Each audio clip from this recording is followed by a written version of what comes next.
Hello friends, welcome to our YouTube channel BINT Bhadra.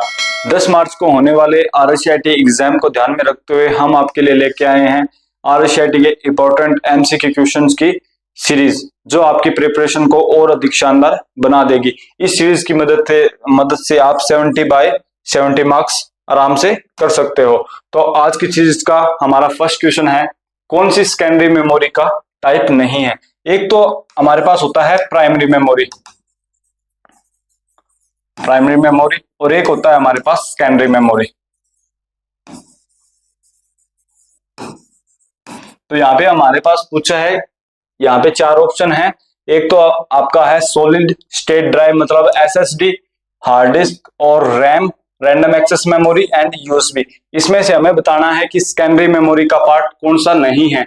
तो हमारा जो रैंडम एक्सेस मेमोरी है रैम, वो आपकी कौन सी मेमोरी होती है? प्राइमरी मेमोरी होती है।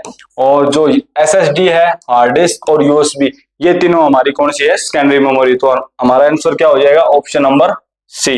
नेक्स्ट क्वेश्चन की बात करें, निम्नलिखित में से कौन सा मेमोरी डिवाइस मेमोरी रूप में गति के मामले में कैश मेमोरी के समान है? यहाँ पे हमारे पास 4 ऑप्शन है। इसमें से हमें बताना है कि कौन सी मेमोरी है जो कैश मेमोरी के समान है। तो हमारा जो फ्लैश मेमोरी होती है उसकी गति कैश मेमोरी के समान होती है। भारत में निर्मित पहला कंप्यूटर कौन सा है? इसमें से 4 ऑप्शन है, तेज, परम, सुपर और सिद्धार्थ। इसमें से हमें बताना है कि भारत में निर्मित पहला कंप्यूटर कौन सा है। तो हमारा ऑप्शन डी सही हो जाएगा, सिद्धार्थ है, वो इंडिया में बना हुआ पहला कंप्यूटर है। फिर हम बात करें वेब ब्राउजर क्या है, वेब ब्राउजर का कार्य क्या होता है। सबसे पहले देखो वेब ब्राउजर होता क्या है। तो वेब ब्राउजर होता है जैसे हमारा गूगल क्रोम है, गूगल क्रोम या फिर याहू, ये हमारे सारे क्या है? Web browser. इनका कार्य क्या होता है? ये हमारी क्या करता है? एक सॉफ्टवेयर प्रोग्राम है जो वर्ल्ड वाइड वेब पर साइटों तक पहुंचाने का हमारा अनुमति प्रदान करता है। इसकी मदद से आप जो भी सर्च करोगे उसकी आप जो वेब ब्राउजर है उसकी मदद से जो भी आप सर्च करोगे वहां तक पहुंचने की ये आपको अनुमति प्रदान करता है। तो हमारा ऑप्शन नंबर डी यहाँ पे सही हो जाएगा। नेक्स्ट क्वेश्चन की बात करें, इंटरनेट सर्च इंजन का एक उदाहरण है। इसमें से बताना है सर्च इंजन का कौन सा उदाहरण है। विंडो एक आपका ऑपरेटिंग सिस्टम है, लिनक्स भी ऑपरेटिंग सिस्टम है। तो आपका ऑप्शन क्या हो जाएगा? याहू एक क्या है? सर्च इंजन का कार्य करता है। नेक्स्ट हम बात करें, ईमेल भेजने के लिए इनमें से क्या जरूरी है। फर्स्ट ऑप्शन है बॉडी, सेकंड है सेंडर मेल आईडी, फोर्थ है अटैचमेंट, फिर है सब्जेक्ट। तो एक मेल भेजने के लिए सबसे जरूरी क्या है? जिसे भी आप मेल भेज रहे हो उसकी आपके पास क्या होनी चाहिए? मेल आईडी होनी चाहिए। तो हमारा ऑप्शन क्या हो जाएगा? Sender mail ID. ठीक है। अटैचमेंट क्या होता है? अगर आप मेल के अंदर कोई भी इमेज या फिर कोई और फाइल एक्स्ट्रा ऐड करते हो तो आपकी किसके अंदर होती है? अटैचमेंट के अंदर ऐड होती है। तो हमारा ऑप्शन क्या पूछा हमें? सबसे ज्यादा अनिवार्य क्या है? तो आपकी क्या हो जाएगी? Sender mail ID. तो ऑप्शन हमारा बी यहाँ पे सही हो जाएगा। नेक्स्ट क्वेश्चन की बात करें हम, MS वर्ड 2010 में किस टैब में हेडर एंड फुटर होता है? ये हमारा पेज होता है। यहाँ पे अगर आपको कोई हेडिंग देनी है या फिर फुटर देना है तो ये आप कौन सी टैब से लगा सकते हो? कोई भी इमेज या फिर इमेज मान लो या फिर पिक्चर, कोई भी अलग से कोई चीज पेज के अंदर इंसर्ट करनी है या फिर हेडर और फुटर हो गया, वो आपका कौन से में होगा? इंसर्ट टैब में होगा। नेक्स्ट क्वेश्चन की बात करें, निम्नलिखित में से कौन सा ई वॉलेट का वैध उदाहरण है। इसमें से हमें बताना है ई वॉलेट का उदाहरण कौन सा है। तो हमारा फोन पे, पेटीएम, ये सारे क्या होते हैं? ई वॉलेट के वैध उदाहरण होते हैं। तो हमारा ऑप्शन नंबर सी यहाँ पे सही हो जाएगा। नेक्स्ट बात करें, ईमेल एक ग्रेन मतलब ई मित्रा है, उसका फुल फॉर्म क्या होती है? ई मित्रा की फुल फॉर्म होती है हमारी इलेक्ट्रॉनिक मित्रा। तो हमारा ऑप्शन नंबर सी यहाँ पे सही हो जाएगा। नेक्स्ट बात करें, माइक्रोसॉफ्ट ऑफिस पिक्चर मैनेजर से क्या आशय है। तो ये क्या करता है? मूल तस्वीर प्रबंधन सॉफ्टवेयर है। एक आवेदन जो स्कैन किए हुए दस्तावेज को स्थापित करने में सहायता करता है, एक स्कैनिंग और होशियार आवेदन। तो ये हमारा क्या हो जाएगा? मूल तस्वीर प्रतिवेदन सॉफ्टवेयर है। इसकी मदद से आप कोई भी सॉफ्टवेयर को रन करवा, कोई भी मतलब इमेज है उसको देखने का काम करता है। नीचे दिए गए स्क्रीन लॉक में से कौन सा स्क्रीन लॉक एंड्रॉइड डिवाइस में उपलब्ध होता है? जो आप एंड्रॉइड डिवाइस मतलब फोन यूज करते हो, इसके अंदर आप कौन कौन से लॉक इसके अंदर शामिल है? तो पिन भी यूज करते हैं, पासवर्ड एंड पैटर्न। तो हमारा ऑप्शन क्या हो जाएगा, all of the above. Next question देखें, किसके जरिए आप वर्तमान डॉक्यूमेंट की किसी भी लोकेशन को दूसरे डॉक्यूमेंट की वेबसाइट से जोड़ता है। मतलब ऐसा कौन सा लिंक है जो आप एक फाइल को दूसरी फाइल से जोड़ने का काम करता है, तो वो आपका क्या करता है, हाइपरलिंक। नेक्स्ट देखो, किसी सेल एंट्री के लिए दिया गया कमेंट स्क्रीन को क्या कहते हैं। कोई भी स्क्रीन है, लाइन पे आप कमेंट लगाने को क्या कहते हैं, तो उसको हम कमेंट ही बोलते हैं। तो हमारा ऑप्शन यहाँ पे ए सही हो जाएगा। जो प्रेजेंटेशन में विद्यमान सभी स्लाइड को एक जैसा प्रदर्शन चाहने के लिए आप क्या उपयोग करेंगे। मतलब सारी जितनी भी आपकी स्लाइडें हैं उसका प्रारूप सेम करने के लिए आप किसका यूज करेंगे, तो आप किसका यूज करेंगे, स्लाइड ऑप्शन, स्लाइड लेआउट का यूज करेंगे। ठीक है, नेक्स्ट बात करें हम, इंस्टॉल प्रोग्राम को अनइंस्टॉल करने के लिए आप क्या क्या कर सकते हैं। तो आप सेटिंग ऐप के द्वारा भी एक प्रोग्राम को इंस्टॉल कर सकते हैं। कंट्रोल पैनल के द्वारा भी आप किसी भी प्रोग्राम या फिर सॉफ्टवेयर को अनइंस्टॉल कर सकते हैं। कंट्रोल पैनल में जाके सेटिंग ऐप में जाके आप इन दोनों की सहायता से कर सकते हैं। मतलब सेटिंग ऐप में जाके भी कर सकते हैं और कंट्रोल पैनल। तो हमारा ऑप्शन जो सी है वो आपका सही हो जाएगा यहाँ पे। नेक्स्ट बात करें हम, ईमेल पते को ध्यान में रखते हुए सही विकल्प कौन सा है। उसके अंदर हमेशा @ का चिन्ह आना चाहिए, उसमें कभी खाली स्थान नहीं होना चाहिए। ये सही है, ए और बी दोनों। तो हमारा ऑप्शन नंबर, इसमें क्या है, खाली स्थान नहीं होना चाहिए, तो बी भी सही है। तो हमारा ऑप्शन नंबर सी आपका सही हो जाएगा यहाँ पे। नेक्स्ट क्वेश्चन की बात करें हम, दस्तावेज को सेव करते समय सेव और सेव एज में क्या अंतर होता है। कोई भी अगर आप डॉक्यूमेंट सेव करते हो तो उसके अंदर दो ऑप्शन देखने को मिलते हैं। एक तो आपके पास क्या होता है, सेव, और दूसरा होता है सेव एज। तो अगर आप पहली बार किसी फाइल को सेव करते हो तो आप किसका यूज करोगे, सेव का यूज करोगे। अगर सेव फाइल को दोबारा उसके अंदर कोई चेंज करके दोबारा सेव करना चाहते हो तो किसका यूज करोगे, सेव एज का। तो यहाँ पे देखो, सेव उस दस्तावेज को संग्रहित करेगा जो पहले से किसी स्थान पर संग्रहित है।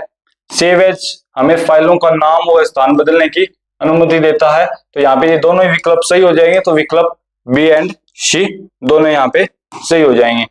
नेक्स्ट बात करें हम, पावर पॉइंट प्रदर्शन में कौन सा फाइल प्रारूप नहीं जोड़ता है। मतलब जो पावर पॉइंट होता है आपका, पावर पॉइंट के अंदर आप कौन सी फाइल को ऐड नहीं कर सकते हो। जेपीजी को भी कर सकते हो, एचटीएम, जीआईएफ, वेव। तो जो एचटीएम है ना, उस फाइल को आप इसके अंदर ऐड नहीं कर सकते।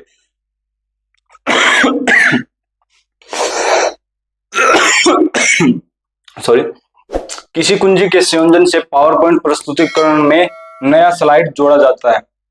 इस क्वेश्चन का मतलब है कि आप जो पावर पॉइंट है उसके अंदर नई स्लाइड लेने के लिए शॉर्टकट की किसका यूज करेंगे।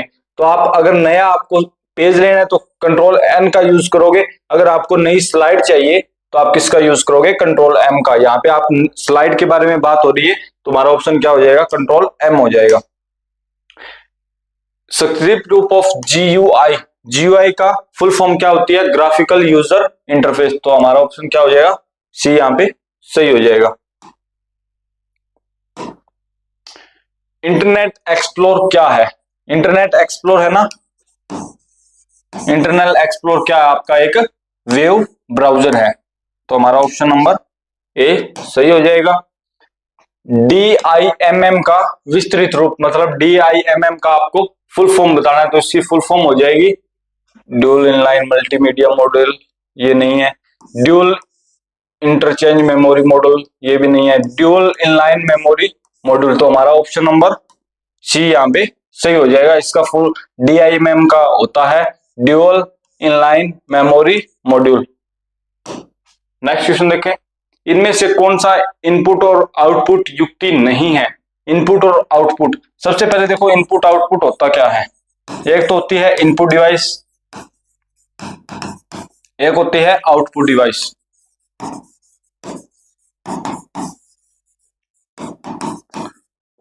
हमारे पास सीपीयू होता है कंप्यूटर के अंदर जो प्रोसेसिंग का काम करता है।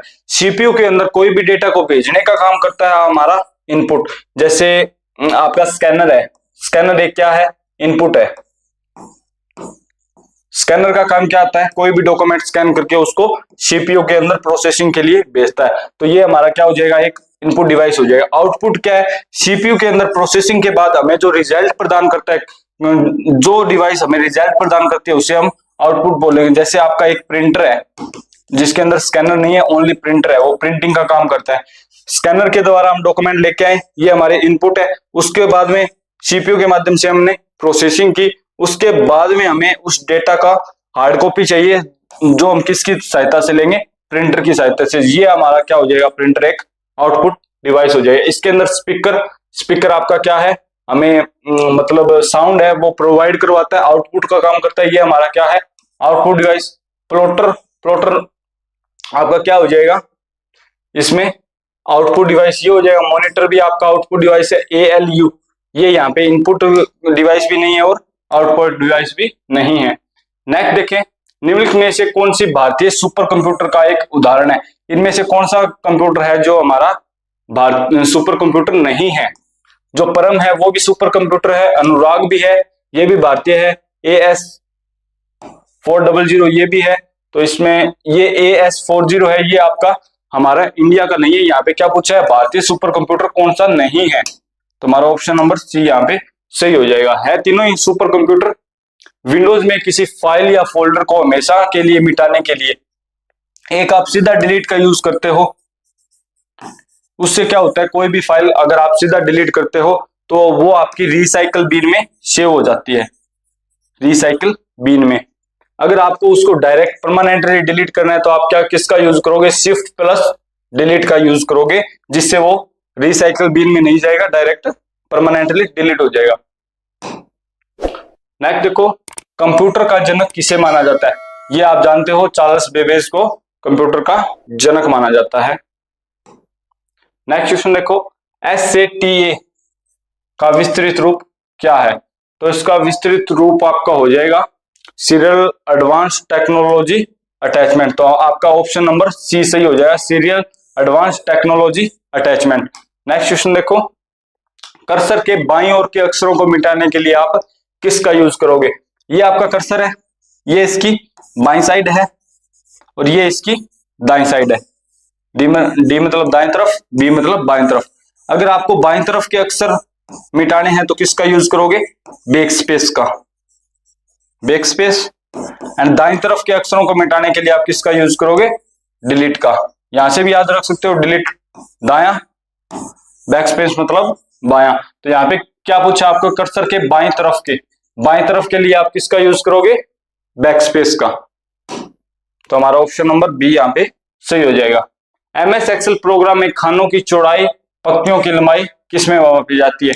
कोई सेल है, ये आपका बॉक्स है, इसकी लंबाई और चौड़ाई एक्सेल में किससे नापते हैं, तो वो हम नापते हैं पिक्सल से। तो हमारा ऑप्शन यहाँ पे बी सही हो जाएगा।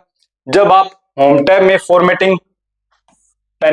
फॉर्मेट पेंटर आइकन पे क्लिक करते हैं तो आप देखते हैं कि माउस पॉइंटर बदल जाता है। मतलब जो माउस पॉइंटर होता है ना आपका, ये वाला, जैसे ही आप किस पे क्लिक करते हो, फॉर्मेट पेंटर के आइकन पे, तो ये कर्सर किस में चेंज होता है, तो इसके साथ में एक आपका ब्रश आ जाता है जिसे हम क्या बोलते हैं, पेंट ब्रश। तो आपका ऑप्शन नंबर सी यहाँ पे सही हो जाएगा। और फॉर्मेट पेंटेड का काम क्या होता है कि किसी भी लाइन की फॉर्मेटिंग को अगर दूसरी लाइन में आपको पेस्ट करना है तो आप किसका यूज करेंगे, फॉर्मेट पेंटेड का। नेक्स्ट क्वेश्चन देखो, निम्नलिखित में से किस प्रकार के साइबर अटैक के द्वारा आपको चाही गई वेबसाइट की जगह पे अन्य वेबसाइट पे ले जाया जाता है। एक आपकी साइबर अटैक की साइट है, मतलब इनमें से कौन सा ऑप्शन है, ऐसी कौन सी साइट है जो आप जाना तो चाहते हो किसी और साइट पे, आपको ले जाया जाता है किसी और साइट पे, तो वो आपकी क्या हो जाएगी, DNS पॉइजनिंग। ये आपका ऐसा सॉफ्टवेयर है, साइबर अटैक सॉफ्टवेयर है जो आपको अनचाही वेबसाइट पे ले जाने का काम करता है। नेक्स्ट देखो, कंप्यूटर अनुप्रयोग में कार्य पुस्तिका मूल रूप से किससे संबंधित होती है। जो कार्य पुस्तिका होती है वो आपकी MS एक्सेल से होती है, ठीक है। नेक्स्ट देखें, कंप्यूटर सिस्टम का एक हिस्सा जिसमें कंप्यूटर निर्देशों पर डेटा होता है, तो वो आपका किसमें होता है, software chip, hard drive and DOS. तो इसमें आपका ऑप्शन कौन सा हो जाएगा? सॉफ्टवेयर। ठीक है, नेक्स्ट देखो, किसी भी कंप्यूटर में क्रिटिकल प्रोसेसिंग कंपोनेंट कौन सा होता है? जैसे क्रिटिकल प्रोसेसिंग कंपोनेंट होता है आपका सीपीयू। सीपीयू कंप्यूटर का क्या होता है? Critical processing component. अगर यहाँ पे आपका सीपीयू ऑप्शन नहीं है तो आप कीबोर्ड भी कर सकते हो। नेक्स्ट देखो, लास्ट क्वेश्चन है, डॉट मैट्रिक्स और स्लाइड फॉन्ट प्रिंटर किसके उदाहरण है? तो ये आपके किसके उदाहरण हो जाएंगे? ये आपके हो जाएंगे करेक्ट प्रिंटर के। करेक्टर प्रिंटर कौन सा होता है? जो मतलब फर्स्ट है लाइन प्रिंटर। लाइन प्रिंटर होता है जो एक बार में कंप्लीट लाइन को प्रिंट करता है। जो करेक्टर प्रिंट है ये एक बार में एक पर्सनल जो शब्द है वो आपका प्रिंट करता है। जो आपका डॉट मैट्रिक्स है और सॉलिड फॉन्ट प्रिंटर है, ये दोनों ही क्या है? करेक्टर प्रिंटर की कैटेगरी में आते हैं। ये आपके क्वेश्चन हो जाएंगे 35। तो आपको जो 10 मार्च को होने वाले एग्जाम के लिए सभी बच्चों को ऑल दी बेस्ट।